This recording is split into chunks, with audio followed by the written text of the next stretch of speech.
Good day to all of you. Myself, Dr. Arvind Sharma, Associate Professor in Physics, Government Dogar College, Bikaner. Today's MSc previous topic is Ehrenfest theorem. Ehrenfest theorem is already studied by you in UG third year class. We understood it in different approach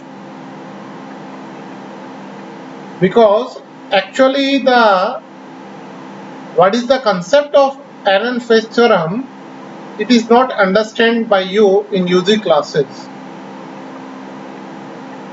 What you see in your UG classes, initially we see these concepts. You all know that Ehrenfest theorem is proved by Paul Ehrenfest. He is a Austrian theoretical physicist. There are two kinds of research in physics, theoretical and experimental. Theoreticians prove some theoretical concepts and theorems, and experimentalist gives new experiments and their results. And what he said, he relates the time derivatives of the expectation values. Time derivatives of the expectation values of position and momentum operators to the expectation value of force on a massive particle moving in a scalar potential. You know that a particle M is moving in a scalar potential V. We are taking such kind of problem many times. So some force is acting due to that scalar potential, because scalar potential we are taking here is conservative force, and in case of conservative force F equal to minus gradient V relation is used for such kind of problems. So expectation values of the position and momentum operators are related to the force on a massive particle in a scalar potential. In different approach, as you approach the same, words are different. You learn in your BSc third year that all classical equations are satisfied or justified in quantum mechanics if dynamical variables in classical mechanics are replaced by their operators, then these all equations are obeyed and justified in quantum mechanics. That means suppose you are taking in place of x expectation value of x and in place of p expectation value of p. Okay, that means Newton's laws, two simple equations, dr upon dt equal to p upon m. Okay, and second one is dp upon dt equal to f equal to minus gradient v. So you just replace the dynamical variables by their expectation value. Similar things is stated here. So at a first glance, it might appear that Ehrenfest theorem is saying that the quantum mechanical expectation values obey Newton's classical equation of motion. This is not actually the case. In simpler we understand these things. Okay, in science the research is not so easy to understand. So many times the article is written in such a way according to the standard of the class. You read a numerical in your UG third year that is given just after Ehrenfest theorem proof. According to that numerical, you just see that numerical and you see your PG class book also. I think in PG class book is that numerical is not given, but in UG class, in CBS book, that numerical is given. According to that, Ehrenfest theorem is a special case. Point to be noted that Ehrenfest theorem is a special case of a more general relation between the expectation value of any quantum mechanical operator. Expectation value of any quantum mechanical operator and the expectation of the commutator of that operator with the Hamiltonian of the system. That means if you have a dynamical variable x, expectation value of x is also related with commutator of x with h, commutator of dynamical variable with h. That means, and its expectation value of commutator of x and h and its expectation value, that means expectation of the commutator of that operator with the Hamiltonian of the system. It's very important point that you understand in for Ehrenfest theorem that it is a special case relation between the expectation value of any quantum mechanical operator, and the expectation value of the commutator of that operator with the Hamiltonian of the system. In next lecture, we prove that also. Initially, we just prove the two parts of the theorem that you already studied in your UG class. After that, we just learn on many more things for Ehrenfest theorem. Okay, so let us try to understand the proof. That's very easy, not nothing. There is we know that the wave function of an arbitrary state satisfies the Schrodinger equation. Wave function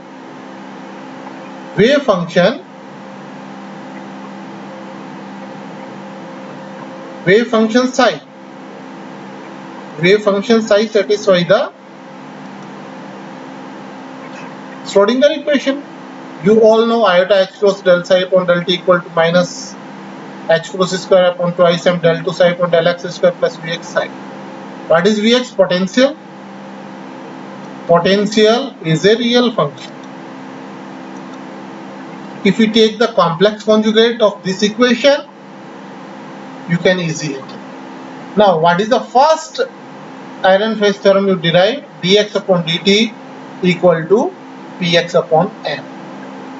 Okay, d upon dt of expectation value, that means time evolution of expectation value of x equal to expectation value of p upon m. So, to derive it, what is the relation for expectation value of x? Here we are using normalized wave function. So only we are taking the nominator term. In expectation value of, there are two terms, numerator and denominator. For normalized wave function, denominator equals to 1 because integral psi star psi dx equal to 1. Okay. So only numerator psi star x psi. Two terms. Now you replace del psi upon del t and del psi upon del t from these two equations. After replacing that, you easily see that the term regarding v cancelled and only two terms remains here. Okay, this is the term psi star x del 2 psi upon del x2 minus del 2 psi star del x2 x psi. Okay, now to calculate it, if you want to calculate this expression, there are many methods. there is a method when you derive or you solve this equation by taking some vector identity in UG class. Okay, and one method is product integration method, integral u dot v dx. Okay, second one is you can easily use the here. What is this? In 3 dimensions, del 2. Del 2 is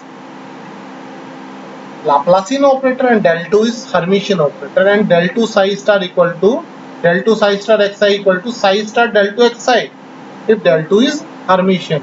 So if you take the property, that means using the property of the del 2 as a Hermitian operator, you can simply simplify this part and this becomes del 2 xi, and after expanding this and solving this, you can easily get the result. Here, what is the relation? Here tries x taken inside, so extra term is here to compensate this term, and by applying this thing, and you can easily see that this term becomes. So by solving it, a very simple solution is here. You can opt any kind of method, but the integration method is more good for PG classes. So you take that integral method u v dx that is given in your book. Okay, and you can also use this method. Okay, so at last you get the result that dx upon dt equal to p upon r. This is first Ehrenfest theorem you derive. Okay. Second one is m dp upon dt. M dv upon dt. That means dp upon dt. M dv upon dt is dp upon dt equal to f, and f equal to minus v. Okay. So this can be easily proved like that. Expectation value of p equal to given by m dx upon dt. M dx upon dt. This is delta psi upon delta. This is quite a different method. You just simply can take your UG class method or your book method, where dp upon dt is directly you can prove, or you can easily got the results by putting in the relation. You just see, you want to put dp upon dt barabar f or gradient v. So you just use the definition of expectation value of p, and by using Schrodinger equation you can easily prove it. Here this expression can be taken from continuity equation, and this is equal to in terms of j. So it becomes here, and now here you can use the equation of probability current density, and this term becomes this. So this expression is for expectation value of p. That can be directly taken from u. This term you can directly take it. Okay. So this is the extra. These are the extra terms given here, and simple arguments. So If you include these terms, that becomes a good answer for your PG class. So now we want to prove it. Now you just use your Schrodinger equation, put this relation. Okay. Here you can change t and x because t and x are independent each other. So you just take x outside and t inside.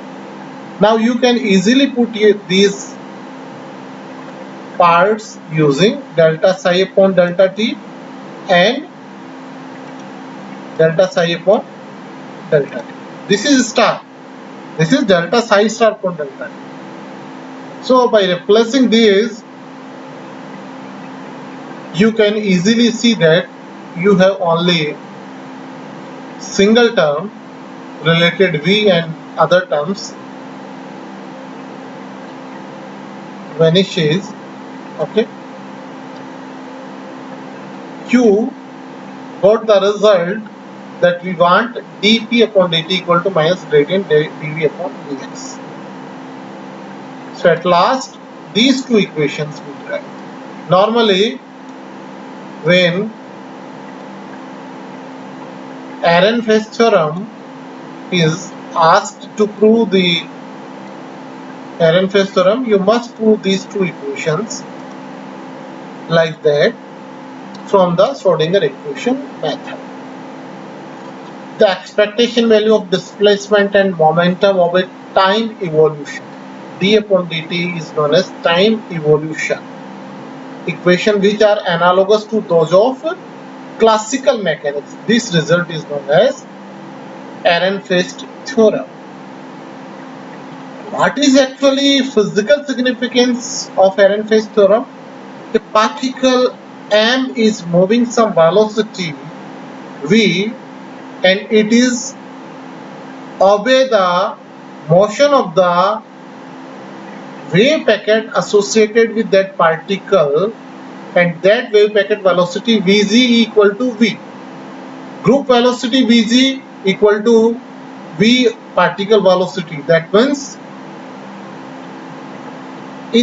according to Ehrenfest theorem, if classical particle's motion agrees with the average motion of the wave packet, that means according to this argument we replace the dynamical variable with the expectation value of that dynamical variable, because we are taking the average motion of the wave packet. Okay, that is the physical significance of Ehrenfest theorem. Suppose that potential is slowly varying. In above, we are taking the constant potential. Now we are taking the potential is slowly varying. That is not taken by you in UG classes. So you just sincerely see this point to understand dv upon dx is variable and we just vary it according to Taylor expansion. dv upon dx equal to dv upon dx plus dv2 upon dx2 x minus expectation value of x plus 1 upon 2 dv cube upon dx cube. Here you need a point to be noted that differentiation with expectation value of x. Okay, x minus x expectation value of x is square. Now from above equation we can easily see that first term dv upon dx, dp upon dt. What is dp upon dt? If we substitute this equation in 179, that means in this equation, then we get the result minus sigma x square upon 2 dv cube upon dx cube, because expectation value of 1 equal to 1 and x minus expectation value of x and its expectation value of x equal to 0, and we are taking expectation value of x minus expectation value of x square and whole expectation value equal to sigma square. the final term on the right hand side of the above equation can be neglected when the spatial extent of the particle wave function sigma x is much smaller than the variation length scale of the potential. Variation length scale of the potential, if it is higher, much higher than the spatial extent of particle wave function, that we can ignore the second term and the result is the same as first term. Otherwise, you consider that term. Okay? These equations are exactly equivalent to classical mechanics, with expectation value of x playing the role of the particle displacement. Of course, if the spatial extent of the wave function is negligible, then measurement of x is almost certain to yield a result which lies very close to expectation value of x. Hence, we conclude that quantum mechanics corresponds to classical mechanics in the limit that the spatial extent of the wave function, which is typically of the order of de Broglie wavelength, is negligible. Okay, this is an important result since we know that classical mechanics gives the correct answer in the limit. So, in this first lecture, we just try to understand the Ehrenfest theorem. What is the actual physical significance and how we derive that you already derive in your UG classes. In next lecture, we understand many things about Ehrenfest theorem and which kind of numericals are asked from you in your examinations. So you read it carefully. Okay, thank you to all of you. Thanks.